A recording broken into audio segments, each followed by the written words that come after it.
Sejam muito bem-vindos. Evangelho do Amor. Então, quando falamos a respeito de não levar nada dessa terra, você não leva dinheiro, não leva nenhum tipo de aquisição de bens. Nós, por outro lado, precisamos ter em conta que é uma única coisa que você vai levar dessa vida.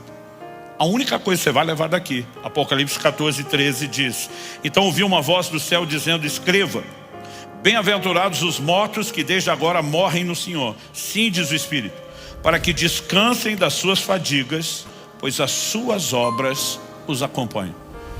A única coisa que vai acompanhar a mim e você quando nós partimos são as nossas obras, tudo que nós fizemos, porque são com elas que nós vamos chegar diante do tribunal. E são por elas que receberemos as nossas recompensas. Então, quando falamos de investir no futuro, em primeiro lugar estamos botando a eternidade. Começamos com o entendimento da salvação em Cristo, a primeira área de investimento que precisa ser resolvida, e a segunda é entender essa percepção de recompensa. Mas quando a Bíblia diz lembre-se do seu Criador, eu não creio que ela está falando só. Quando Paulo fala da piedade, ele diz, tem a promessa da vida que é agora e da que há de vir. Eu não creio que ele está falando só da que há de vir. É lógico que o nosso relacionamento com Deus vai mudar completamente a qualidade de vida quando falamos da vida que agora é. Em outras palavras, quando a Bíblia diz lembre-se do seu Criador nos dias da sua juventude, não espere a velhice, ele está dizendo, dê o melhor de si dos seus dias a Deus. Ao mesmo tempo, você vai usufruir o melhor de Deus num período maior da sua vida. Então, nós precisamos focar a vida espiritual e entender que é o ponto de partida. Mas quando a Bíblia nos apresenta como um ser tripartido, espírito, alma e corpo, e que essa é a nossa integralidade, eu e você precisamos entender que por mais que a gente foque o espiritual como o mais importante, porque estamos falando de eternidade, isso não significa que a gente deveria negligenciar as outras áreas. E tem crentes com saúde espiritual focado nela, mas que estão num péssimo estado emocional. O problema é que muitos não percebem que a falta de saúde emocional vai acabar trazendo dano também para a saúde espiritual e para a saúde física. Gente, é evidente, inquestionável, pessoas que carregam mágoas adoecem.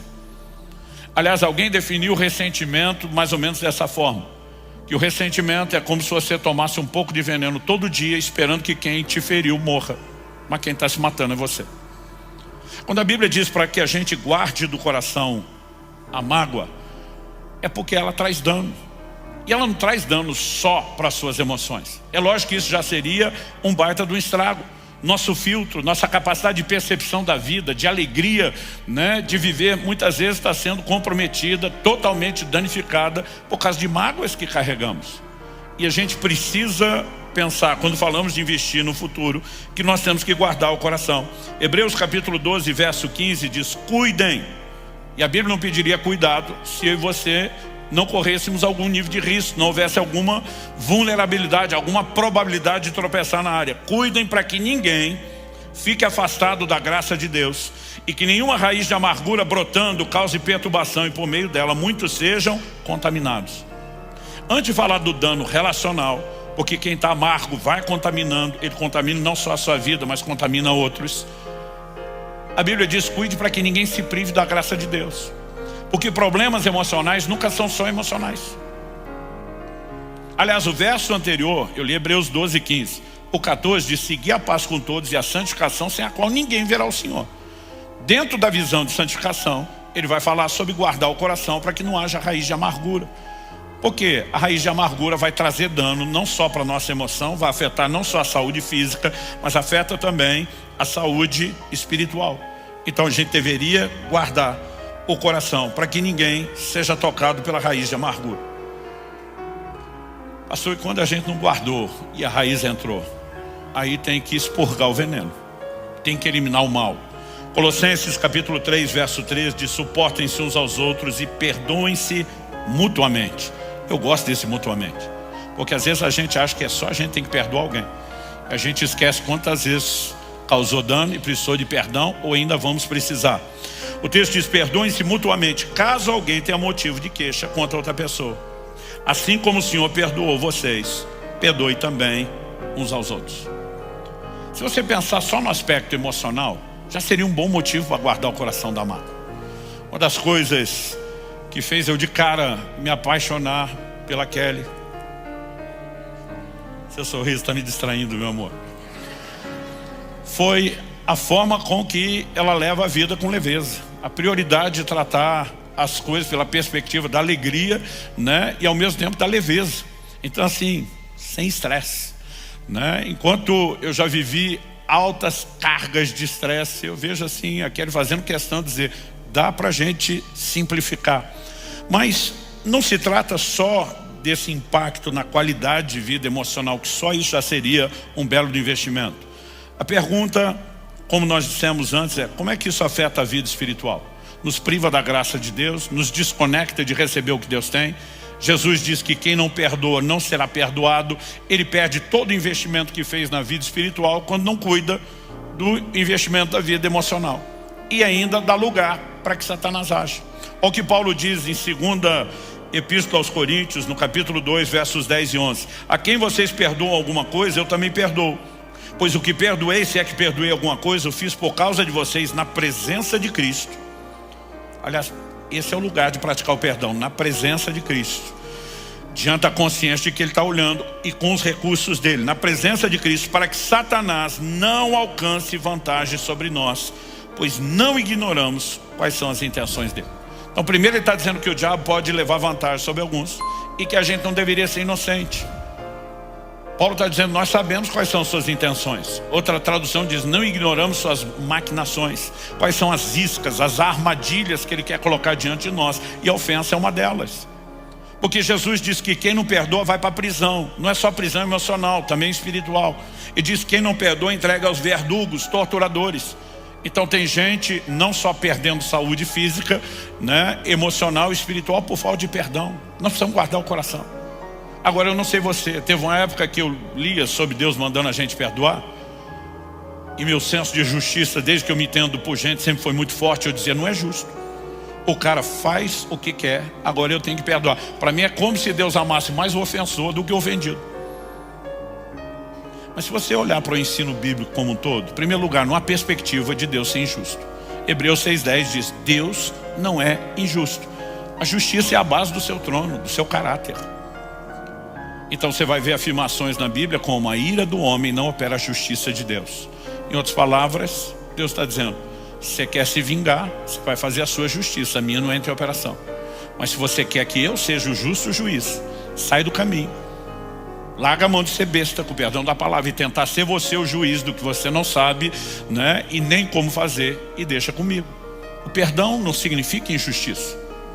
O perdão significa que Deus nos dá uma oportunidade de não continuar sofrendo além do que nos fizeram, simplesmente porque agora guardamos a mágoa. Um dia eu estava tentando levar uma pessoa a perdoar. Era um familiar que nem vivo estava mais. Ou seja, não é a pessoa do outro lado que precisa do perdão. Era ele que precisava expurgar o veneno. E ele falou, não perdoo de jeito nenhum. Falei, criatura, pensa assim na sabedoria da sua decisão. Essa pessoa arruinou sua vida na época que fez o que fez. Arruinou sua vida até hoje com a mágoa que você carrega. E mesmo depois que morreu, você vai deixar ela te atazanando o resto da vida. Aí a hora que eu falei isso, ele falou, não vou dar essa moral para ela. Falei, não mesmo. Vamos derrubar. E de repente ele falou, poxa pastor, o senhor me enganou. Eu falei, não te enganei, você estava enganado, era antes. Você precisa entender que o perdão não é só pelo outro. Quando Deus está dizendo para você perdoar, é porque Ele ama você, não só o seu ofensor. Ele quer que você se livre do veneno, daquilo que está intoxicando a sua alma. Quem está entendendo? Porque toda falta de controle sobre emoções de qualquer tipo nos deixa vulneráveis, sem proteção. Provérbios 25, 28 diz, como cidade derrubada que não tem muralhas, assim aquele que não tem domínio próprio. Perdeu o controle, seja para se irar, seja não conseguir perdoar. Cidade derrubada que não tem muralhas. Qual era a função das muralhas? Proteger a cidade. Perdeu a capacidade de se proteger, vai ser devastado. Vai ficar como cidade derrubada. Então, eu e você precisamos guardar o coração. É um baita investimento para o futuro. Não só para a sua qualidade de vida emocional, mas como dissemos, vai afetar a parte espiritual que já focamos primeiro. E vai afetar aquela que eu quero falar agora. Remova do seu corpo a dor. O envelhecimento é inevitável, assim como as suas consequências. Em 1 Reis, no capítulo 1, no verso 1, o livro começa dizendo: quando o rei Davi já estava bem velho, envolviam-no com roupas, mas ele não se aquecia. Existem inúmeros desconfortos que estão relacionados ao envelhecimento e eles são inevitáveis. No entanto, a Bíblia está dizendo que nós podemos remover do corpo a dor. Então, existe algum tipo de sofrimento que ele não é necessariamente inevitável, ou se for a intensidade dele, ela pode ser suavizada. E aí, qual é o contexto dessa ideia do remova do seu corpo a dor? A gente leu Eclesiastes 11, os versos 9 e 10, emendamos o verso 1 do 12, porque a Bíblia não foi escrita com essa divisão de capítulos e versículos. Isso aí foi feito para nos ajudar a achar onde é que estão os textos. Mas eu não sei se você sabe, a divisão da Bíblia em capítulos foi feita só no ano 1200 da era cristã. E houve uma segunda divisão, uns 300 anos depois, em versículos, quando o Brasil já tinha sido descoberto. Isso é só para nos ajudar a achar. Mas se tem a parte boa, tem a parte ruim. Qual a ruim? Às vezes a gente fragmenta. Já li o capítulo 11 e a gente perde a continuação do pensamento que nos ajudaria a ter a visão maior.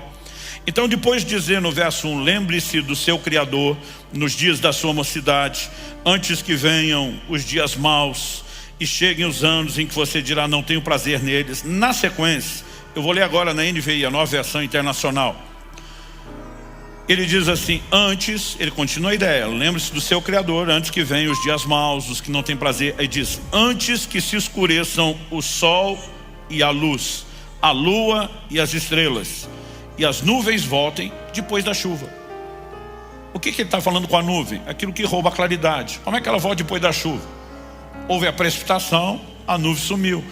Mas ele está falando do quê? De perda da capacidade visual, processo de envelhecimento.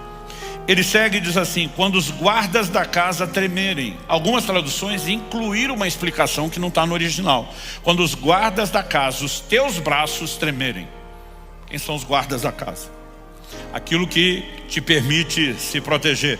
Aí ele segue e diz assim, e os homens fortes caminharem encurvados. Outra tradução, em vez de homens fortes, falou, e as suas colunas se encurvarem. Está falando das pernas. Quando pararem os moedores por serem poucos. Perda dos dentes. E aqueles que olham pelas janelas enxergarem embaçados, os olhos embaçados. Quando as portas da rua forem fechadas e diminuir o som da moagem, perda de audição. Quando o barulho das aves o fizer despertar, sono leve, mas o som de todas as canções parecer fraco. Eu ouço passarinho que eu não quero ouvir cantar, mas a música eu quero prestar atenção, eu não estou ouvindo direito. Declínio da condição física. Quando você tiver medo de altura e dos perigos das ruas, quando florir a amendoeira e o gafanhoto for um peso, e o desejo já não se despertar. E o desejo não é só aquilo que você pensou. É toda forma de desejo. O texto diz, então o homem se vai para o seu lar eterno, e os pranteadores, aqueles que vão chorar sua partida, já vagueiam pelas ruas. Sim, lembre-se dele. Dele quem? Do Criador. Antes que se rompa o cordão de prata, ou se quebre a taça de ouro, antes que o cântaro se despedace junto à fonte, e a roda se quebre junto ao poço.